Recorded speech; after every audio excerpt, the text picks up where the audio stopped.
Hola, hola, ¿me escucha? Ah, sí, ¿nos pueden poner como anfitrión? Ya está, listo. Gracias, hasta luego. Bueno, hasta luego.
Hola, buenas tardes. Vamos a esperar 5 minutitos más para arrancar con el Ateneo. A las y 5 empezamos.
Hola, buenas tardes. Mi nombre es Ornella Fracalosi. Bueno, ya me conocen todos. Soy becaria de perfeccionamiento del Laboratorio Consolidado. y el día de hoy vengo a presentarles el Ateneo que surge de mi rotación por el sector de química en los meses de noviembre, diciembre y enero, que se titula Perfil lipídico, lo clásico, lo nuevo y algo más. Como ya sabemos, el sector de química es un sector en el cual se realizan determinaciones muy amplias y que abarcan un montón de determinaciones, digamos, de sistemas. Tenemos evaluación de la función renal, la función hepática, metabolismo de hidratos de carbono, el metabolismo lipídico, se evalúan líquidos biológicos, orinas, metabolismo fosfocálcico e iones, por lo cual es muy difícil hablar de todos estos temas y escogí para esta ocasión enfocarme en la evaluación del metabolismo lipídico. Para tener una guía de lo que voy a hablar en el Ateneo del día de hoy, vamos a hablar, por un lado, vamos a empezar hablando de la utilidad del perfil lipídico, riesgo cardiovascular y aterosclerosis, perfil lipídico básico y ampliado, algunos puntos de debate, y voy a cerrar hablando de dislipemias y de dislipemias en el hospital italiano puntualmente. Vamos a arrancar con la utilidad clínica y el riesgo cardiovascular.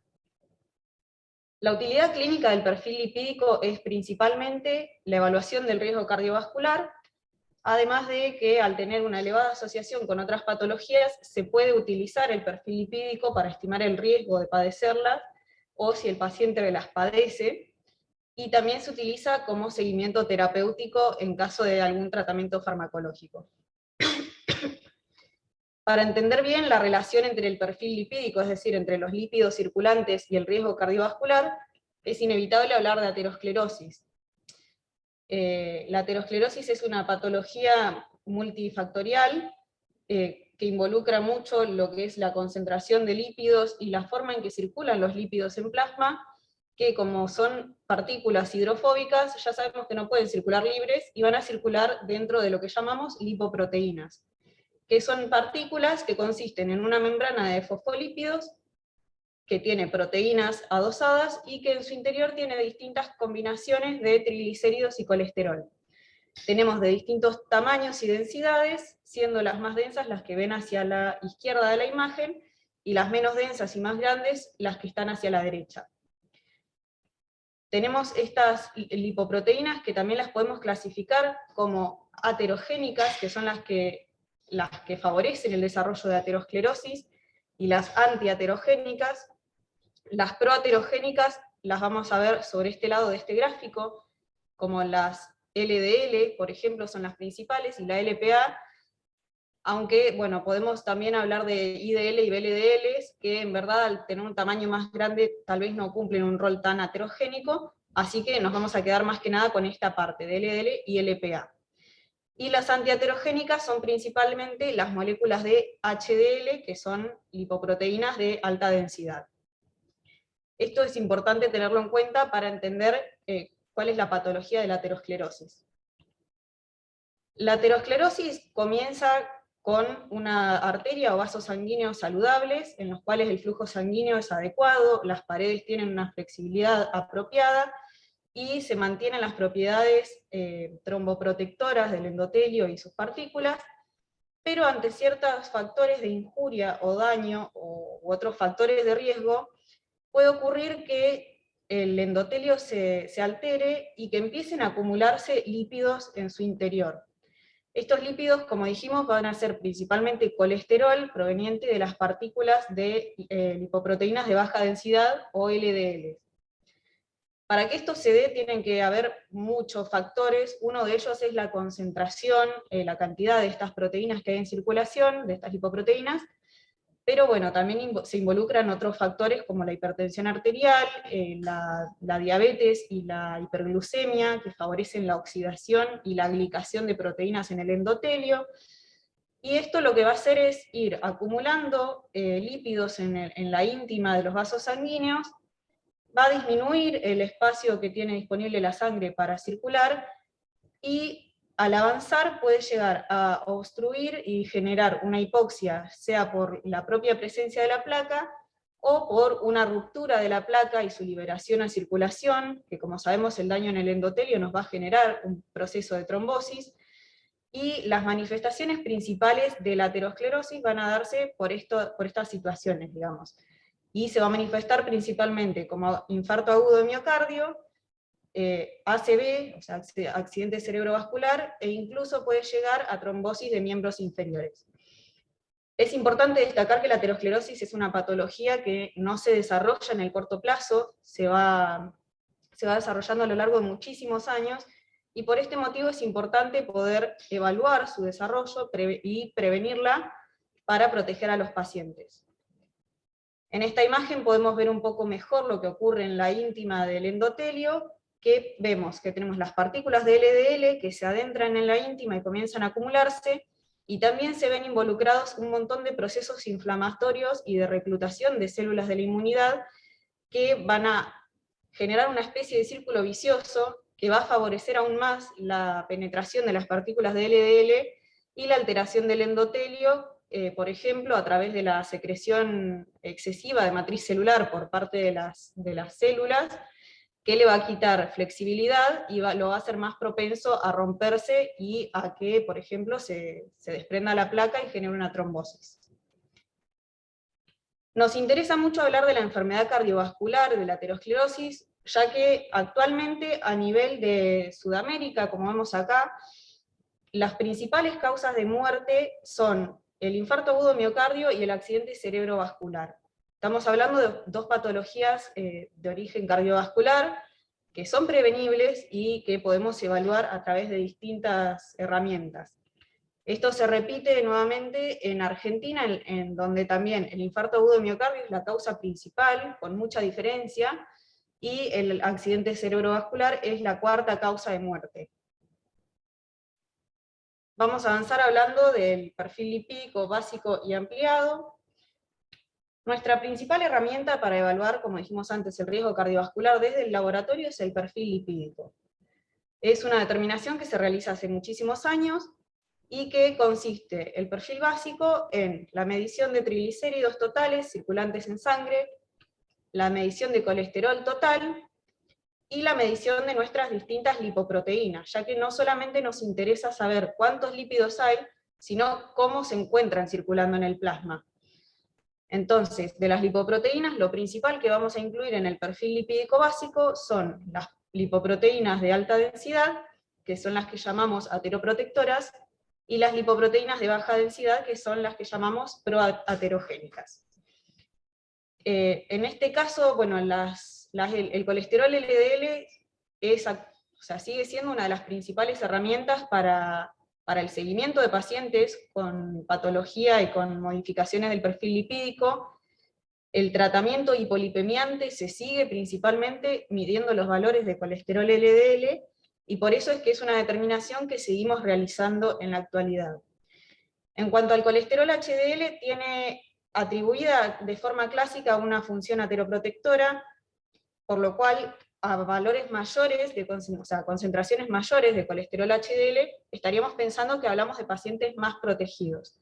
Sin embargo, en la actualidad esto está un poco en debate y en discusión, y hay muchas investigaciones y muchas revisiones sistemáticas que aún están evaluando si esto se cumple en todos los pacientes o si simplemente se cumple en pacientes que no tienen antecedentes de riesgo cardiovascular. También se habla mucho de que un aumento del colesterol HDL es beneficioso siempre y cuando provenga de modificaciones en el estilo de vida de los pacientes. Estas lipoproteínas se ven afectadas, su cantidad, por modificaciones en la actividad física, por ejemplo, y un aumento por este medio sería beneficioso, no así un aumento a través de medios farmacológicos. El colesterol HDL, a diferencia del LDL, no es actualmente un target terapéutico farmacológico. Respecto a los valores, no hablamos de valores de referencia, hablamos de valores deseables. Hablamos justamente de esta forma, ya que va a variar mucho según el tipo de paciente. No estamos hablando de un rango estricto que se adecua a todos los pacientes, sino que va a depender también del objetivo que tenga el médico para este paciente, en base a no solamente la cuantificación de los lípidos en plasma, sino también a los distintos factores de riesgo que tenga el paciente. No va a ser lo mismo lo que espere un médico de un paciente con antecedentes de tabaquismo, hipertensión o diabetes, que lo que va a esperar el médico de un paciente sin ningún tipo de, o sea, sin ningún otro factor de riesgo más que la alteración del perfil lipídico. Entonces es importante tener esto en cuenta. Los valores que les presento yo acá son para triglicéridos, colesterol total y colesterol LDL, son los que utilizamos en el hospital para informar el perfil para pacientes mayores de 21 años, y para el colesterol HDL normalmente se hace una distinción en los valores deseables para hombres y para mujeres, y estos valores los tomé de la bibliografía, tanto de papers como de las guías ATP. Si bien hace muchos años realizamos este perfil lipídico, también nos podemos preguntar, ¿es suficiente para evaluar realmente el riesgo o se puede hacer más para mejorar esta determinación? Entonces, actualmente contamos con lo que podríamos llamar como un perfil lipídico ampliado, que cuenta con determinaciones medidas, como por ejemplo la lipoproteína A, que ya habíamos visto que es una lipoproteína de baja densidad, similar a la LDL, pero con otros añadidos de proteínas en su superficie, las apoproteínas B y apoproteínas A1, que son apoproteínas de membrana de las lipoproteínas, y que, bueno, la verdad es que son determinaciones del sector de proteínas, en el caso del Hospital Italiano, yo les voy a contar brevemente, pero no me voy a extender. La lipoproteína A tiene mucho valor en pacientes, ya dijimos, es similar a la LDL, pero se encuentra en menor concentración en la mayoría de los casos. Es importante cuantificarla, sobre todo en pacientes en los cuales no se observa una disminución de LDL ante el tratamiento hipolipemiante. Este valor de LPA está incluido dentro del valor que medimos de LDL. Entonces, si nosotros tenemos una alta concentración de lipoproteína A, puede ser que al paciente lo estén tratando con estatinas o fibratos, que son los fármacos que se usan para bajar el colesterol LDL, pero que no responda al tratamiento, ya que la lipoproteína A responde a otros tipos de fármacos que están más en estudio actualmente. Entonces, tal vez es importante, porque si no el médico podría seguir aumentando las dosis y cambiándole el tratamiento al paciente, sin obtener nunca un resultado beneficioso. Respecto a la ApoB, es la apoproteína de membrana de las lipoproteínas aterogénicas, como la LDL, y es de utilidad para estimar la cantidad de LDL, la cantidad de partículas que tenemos circulando en plasma, ya que la relación apoproteína B a LDL es 1:1, es decir, tenemos una partícula de apoproteína B por cada partícula de LDL.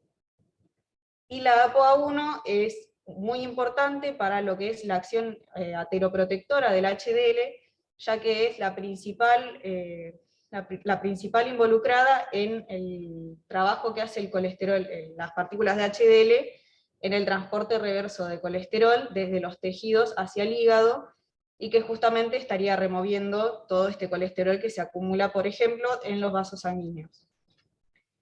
Por otro lado, tenemos también algunos cálculos, algunos valores calculados que nos sirven para estimar el riesgo. Podemos hablar de las VLDL, que también las mencionamos antes, también se calculan a través de otros valores obtenidos del perfil lipídico básico. Podemos cuantificar, medir, digamos, calcular el colesterol no HDL, que también se puede usar para evaluar la evolución del tratamiento del paciente y modificar el tratamiento. Podemos informar la cantidad de lípidos totales, y también hay distintos índices que se calculan en base a otros resultados y que nos pueden dar información súper útil. Yo les traigo esta tabla, que es de la Guía de Práctica Clínica de la Sociedad Argentina de Lípidos, y van a ver que en base a los valores de colesterol total, HDL y las apoproteínas, bueno, y triglicéridos, podemos evaluar si el paciente tiene un mayor riesgo aterogénico, si tiene resistencia a la insulina, o si cuenta con presencia de LDL pequeñas y densas, que son las lipoproteínas más peligrosas para el desarrollo de la aterosclerosis. Es de considerar que, bueno, estos índices, al ser calculados, si contamos con las otras determinaciones en el laboratorio, es muy interesante aplicarlos porque no involucran un gasto adicional y nos dan información de utilidad para el paciente. Respecto a las metodologías analíticas, acá me voy a enfocar en el perfil básico, que es lo que sí se hace en el sector de química. Utilizamos la plataforma AU 5800 de Beckman Coulter, en muestras de suero, y los métodos son principalmente colorimétricos, en el caso de los triglicéridos, colesterol total y colesterol HDL, y se usan cálculos para lo que es la medición de LDL.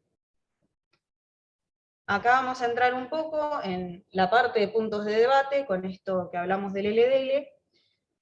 Les voy a presentar la fórmula que utilizamos para calcularlo, y les voy a decir en qué se basa principalmente.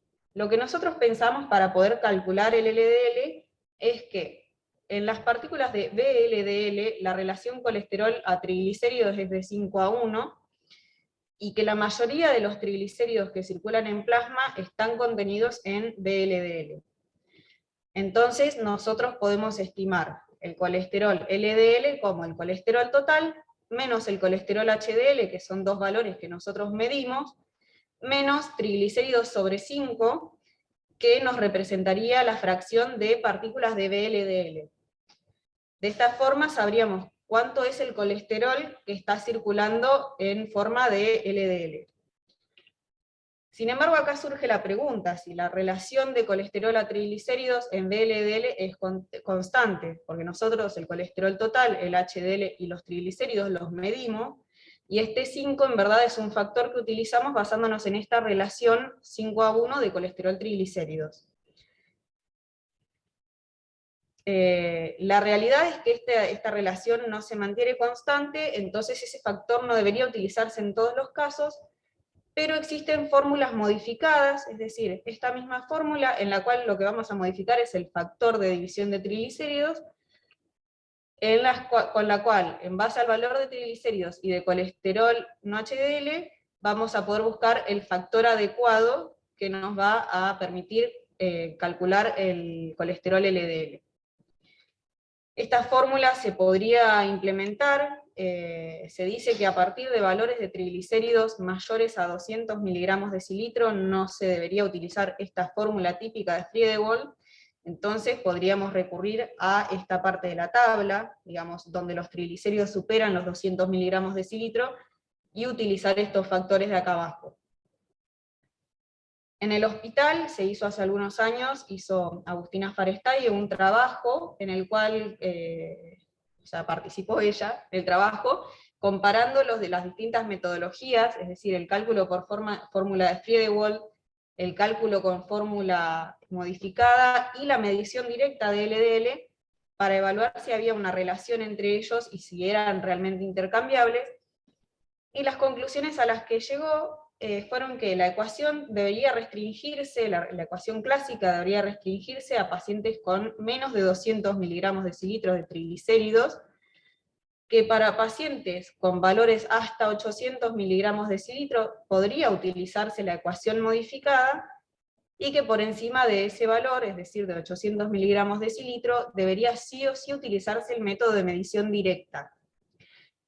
Y bueno, como conclusión final, que al ser LDL, la determinación de LDL, la estrategia que se utiliza para monitorear el tratamiento hipolipemiante de pacientes con riesgo cardiovascular, lo ideal sería darles el resultado más confiable, que es el de la medición directa de colesterol LDL.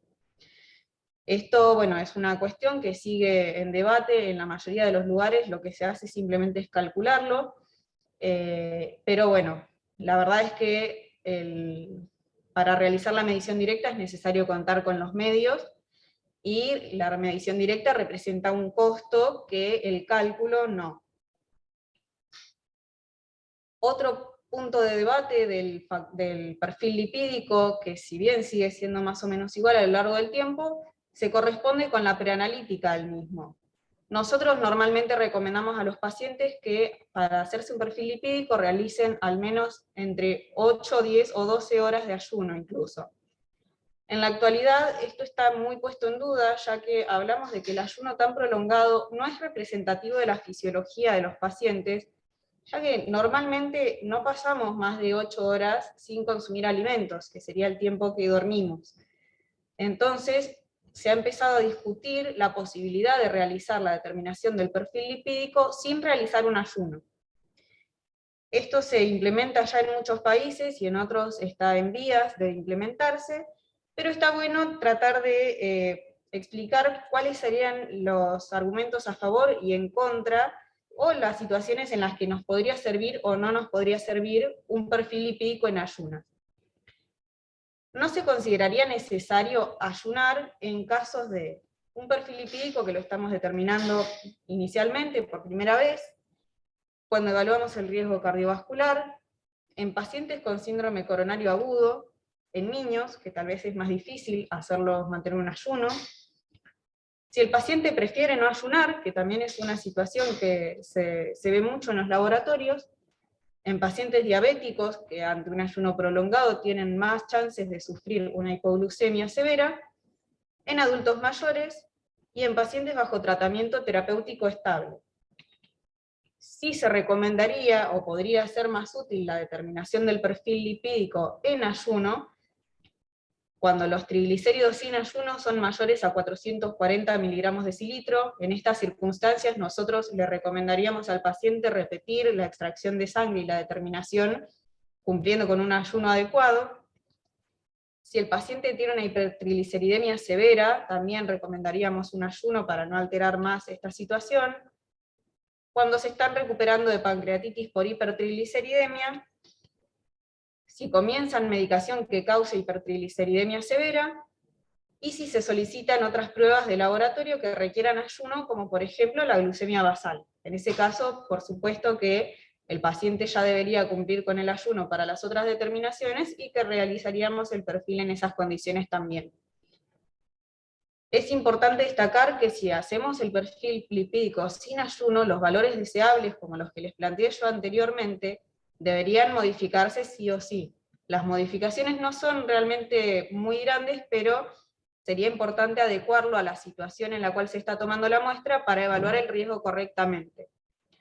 Otra consideración en el caso de que se decida realizar el perfil lipídico sin ayuno es que en lugares en los que abunden las comidas muy grasas o que sea culturalmente normal consumir, por ejemplo, comidas rápidas o con mucho aceite y demás, lo ideal sería recomendarle al paciente que antes de realizarse esta determinación intente evitar este tipo de alimentos. No necesariamente hacer un ayuno, pero sí evitar alimentos que pudieran alterar innecesariamente el perfil.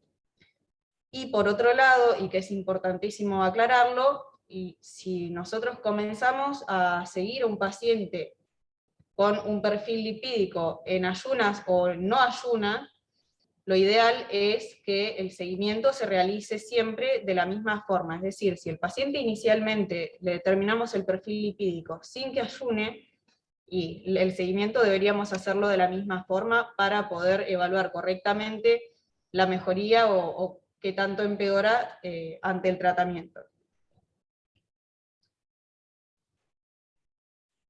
Como para ir cerrando un poco, vamos a hablar de dislipemias y de dislipemias en el hospital italiano puntualmente. Y nos encontramos en esta situación. Nosotros podemos hablar de todo lo que dijimos recién, tener en cuenta la preanalítica, la analítica, que todo esté adecuado, pero que el perfil no sea lo que esperamos. En este caso nos encontramos frente a lo que llamamos dislipemias. Las dislipemias las vamos a definir como una alteración cual y cuantitativa de los niveles de lípidos plasmáticos y las distintas clases de lipoproteínas. Esto puede implicar un aumento de la cantidad total de lípidos en sangre, de triglicéridos o de colesterol total, o una alteración de las lipoproteínas, por ejemplo, una disminución del colesterol HDL. Las dislipemias las podemos clasificar de distinta manera según su etiología, por ejemplo, en dislipemias primarias, que son las genéticas, que son inherentes a la genética del paciente, adquiridas, que son las que provienen de malos hábitos de vida, por ejemplo, una mala alimentación o mala actividad física, o secundarias, que son las que son justamente secundarias a otras patologías de base. Conocer la etiología de la dislipemia es crucial para poder tratarla y seguirla de forma correcta. No vamos a tomar las mismas medidas de tratamiento, ni vamos a esperar ver lo mismo en un laboratorio de un paciente que tiene una dislipemia genética o de un paciente que tiene una dislipemia secundaria a una patología diabética, por ejemplo. Respecto a esto, quiero destacar, me parece que es una de las cosas más importantes para hablar, que el laboratorio es crucial en la toma de decisiones cuando se trata de, ya sea diagnosticar, decidir un tratamiento y seguir el tratamiento de los pacientes.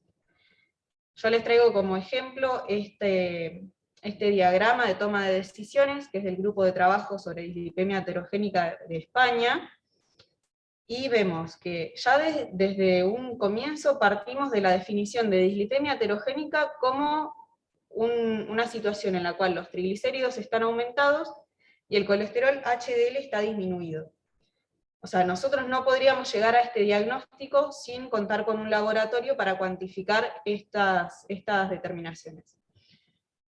Por otro lado, bueno, podemos ver que el diagrama nos habla, siempre se intenta que el paciente mejore su estilo de vida inicialmente, y después vemos que hace clasificación según el nivel de riesgo, para lo cual se tienen en cuenta otros factores de riesgo que pueda tener el paciente, pero una vez clasificado en esos tres grupos de riesgo leve o moderado, alto o muy alto, vemos que el siguiente punto que influye en la toma de decisiones son los valores de laboratorio nuevamente.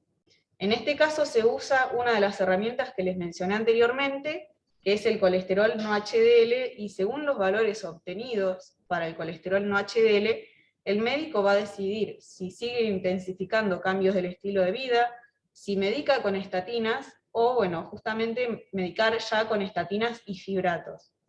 Entonces, me parece importante destacar que desde el laboratorio cumplimos un rol importantísimo y que es principal, digamos, es primordial que podamos darle resultados confiables a los pacientes. Como para recapitular un poco sobre lo que venimos hablando, sabemos que las enfermedades cardiovasculares son la causa principal de muerte en América y en Argentina, también en el mundo, pero bueno, vamos a centrarnos particularmente en nuestra población. Es un tema que nos toca un montón a nosotros, y por lo tanto, lo ideal, al ser patologías prevenibles, lo ideal es poder prevenirlas y detectarlas a tiempo antes de que impacten de forma negativa sobre los pacientes.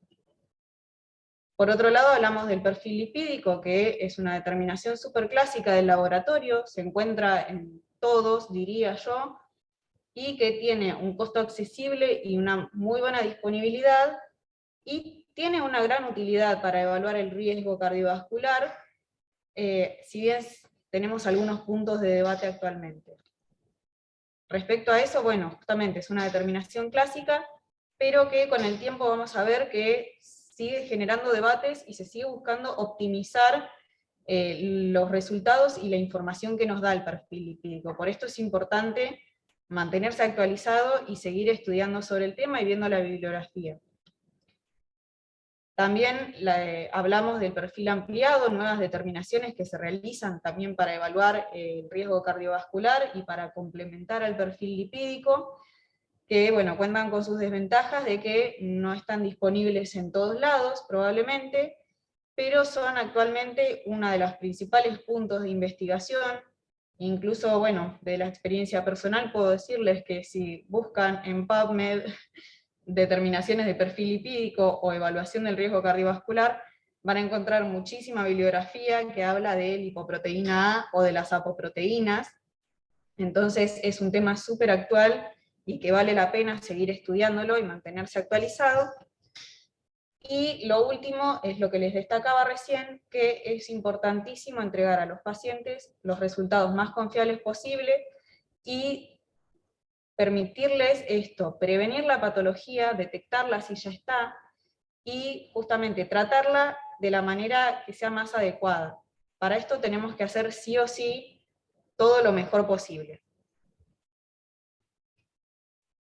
Como cierre del Ateneo les quiero contar, acá les muestro un paper que es más o menos lo que inició con este Ateneo, con la idea de este Ateneo sobre el perfil lipídico, que se titula Factores cardiometabólicos asociados y prevalencia de concentraciones bajas de colesterol HDL y de dislipidemia heterogénica, Es un paper de la Sociedad Española de Aterosclerosis, que es un organismo que está también, si uno busca dislipemias en PubMed, aparecen muchos papers suyos. Se ve que España es un país que está muy enfocado en esto actualmente.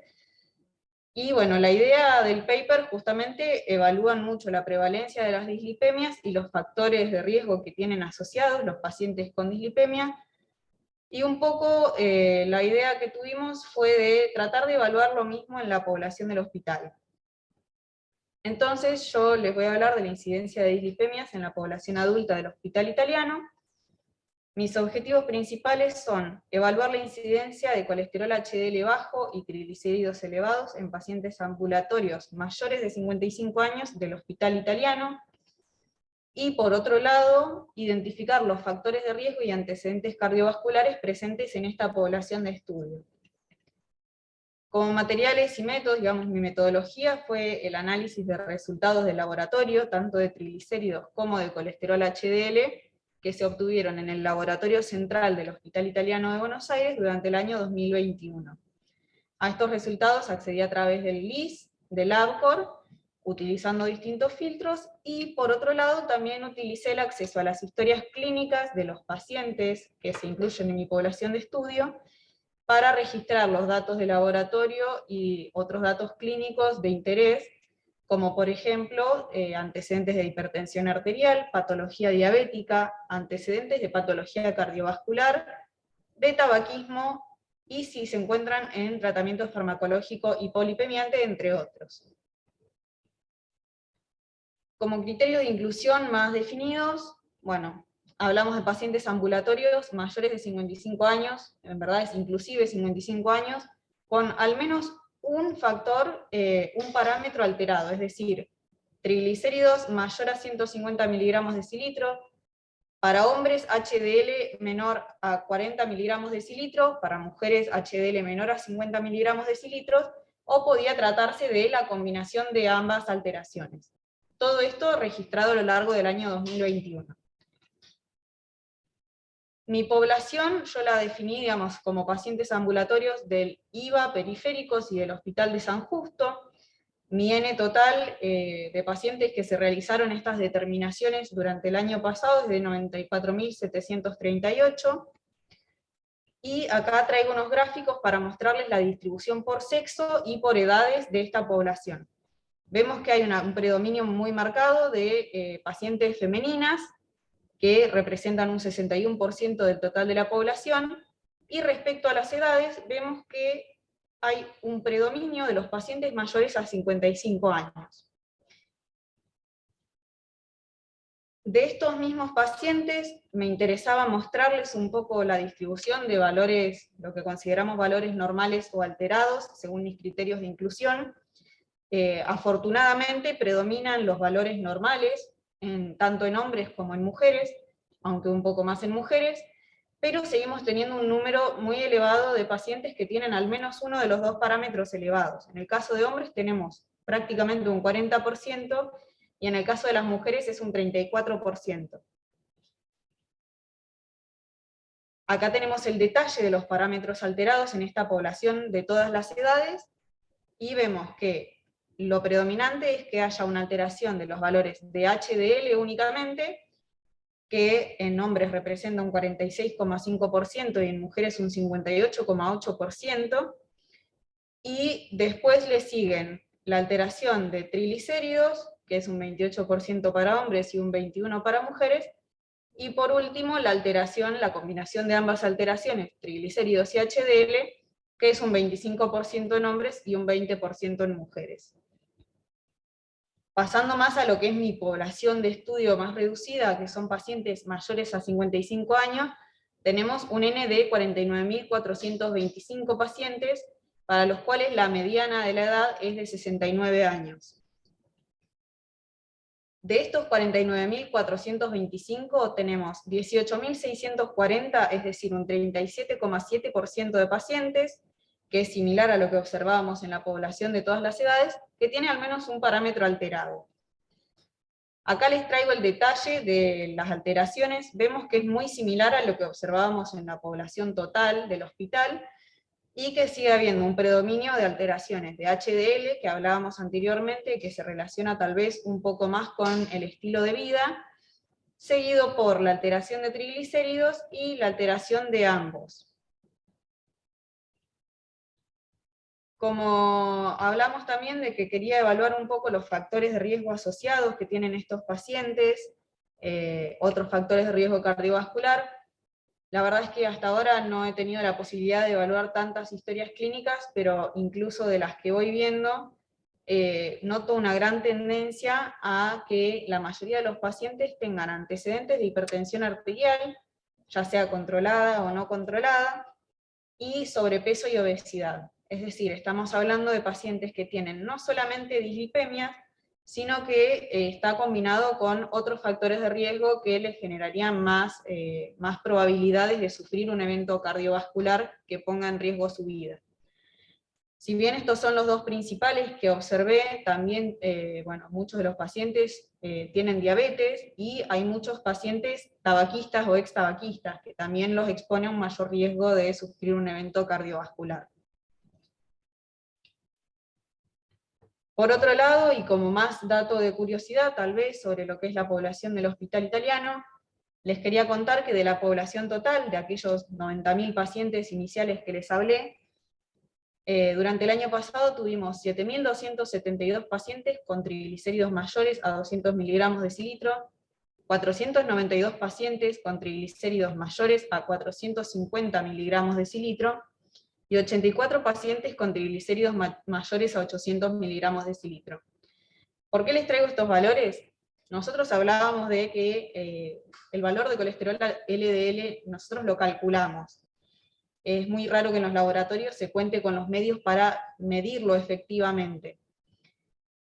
Según la bibliografía y lo que se recomienda normalmente, el límite para usar la fórmula de Friedewald es 200 miligramos de decilitro de triglicéridos. Por encima de ese valor se vería alterado, pero bueno, en el hospital se ha comprobado y se utiliza un límite un poco más alto para evitar dejar a tantos pacientes sin la determinación, pero sabiendo que se les está dando una información relativamente confiable y que les va a permitir seguir su tratamiento y monitorearlo adecuadamente.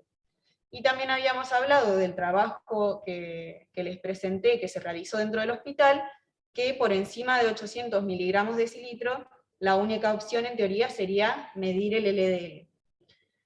Entonces, acá a mí me interesa destacar esto, que durante el año pasado tuvimos 7.272 pacientes para los cuales lo ideal hubiese sido utilizar la fórmula con el factor modificado o cuantificar el LDL, 492 pacientes a los cuales no se les informó un valor de LDL, ya que por encima de 450 miligramos de decilitro en el hospital no se informa, para los cuales se podría utilizar la fórmula modificada si tienen un valor de trigliceridemia hasta 800 miligramos de decilitro, o la medición directa en caso de contar con el reactivo, y 84 pacientes a los cuales sí o sí deberíamos medirles el LDL de forma directa, y bueno, que probablemente no se haya podido medir y el médico haya tenido que recurrir a otros resultados o a otros valores para seguir el tratamiento, modificarlo o adaptarlo de la manera más correcta.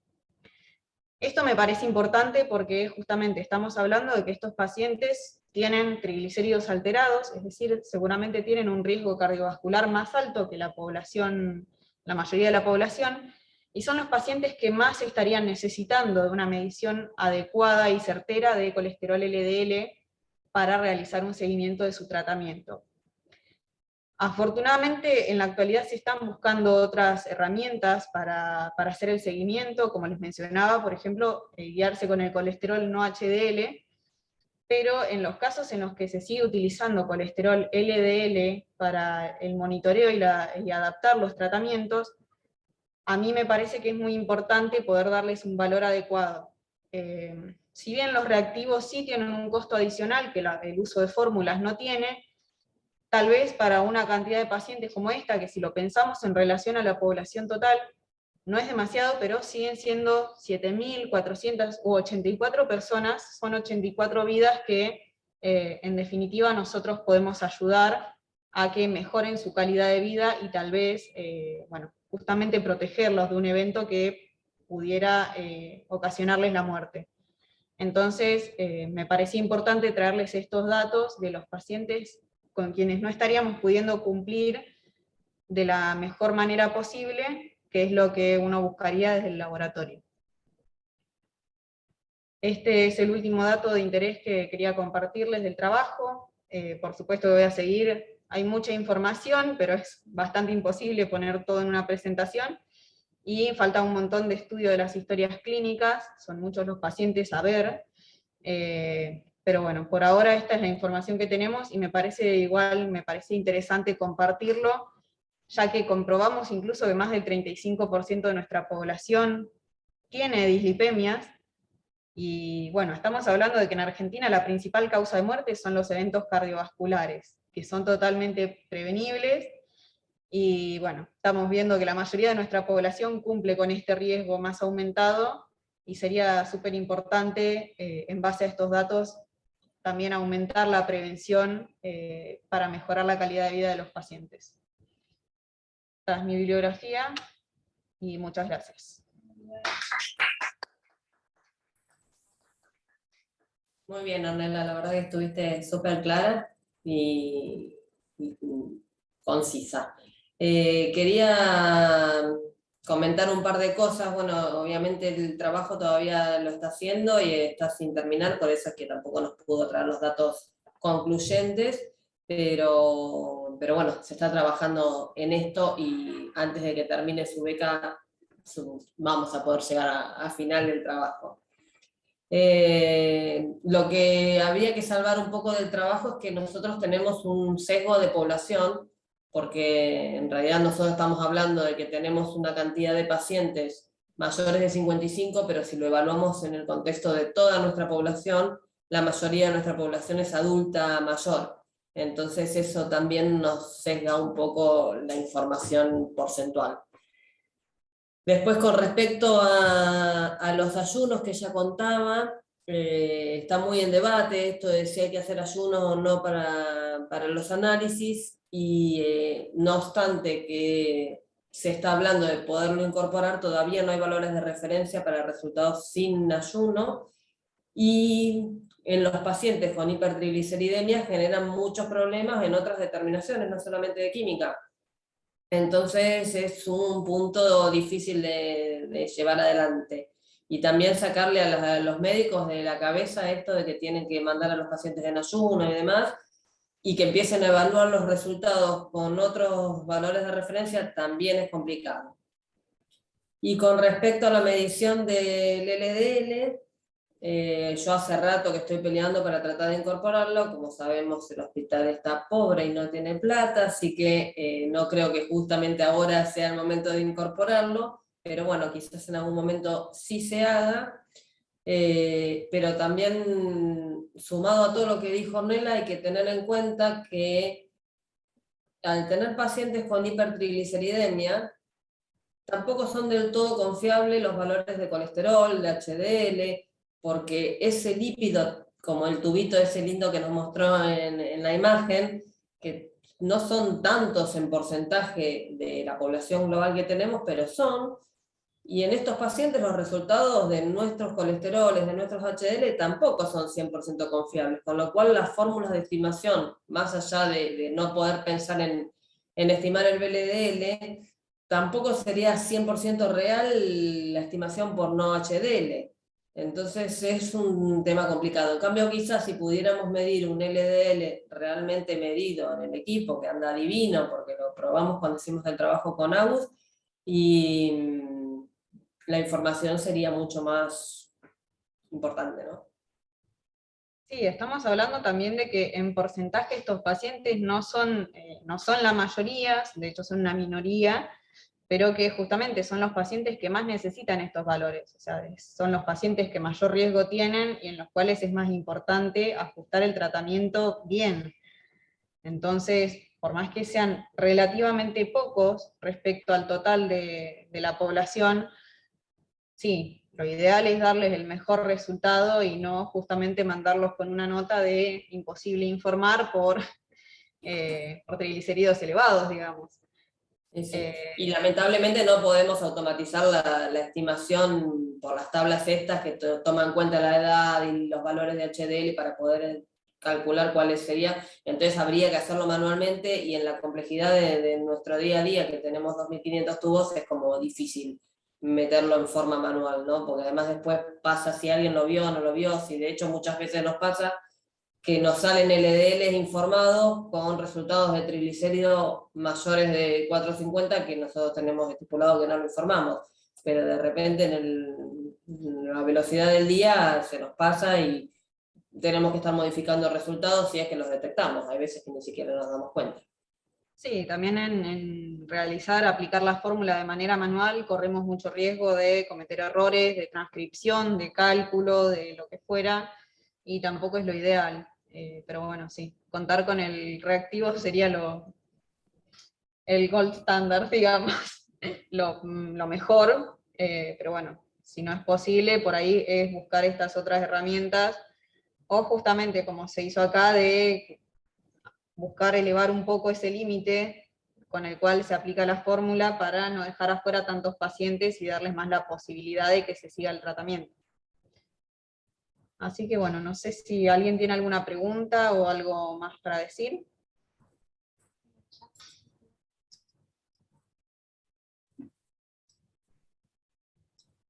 Bueno, si nadie tiene otra pregunta, entonces terminamos acá el Ateneo. Y bueno, que terminen bien su jueves. Felicitaciones, Dante. Gracias. Ay, ¿dónde no me está dejando cerrar?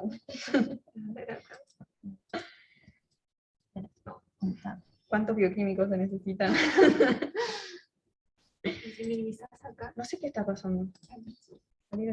No, se paralizó. si no minimizás acá. ¿Viste?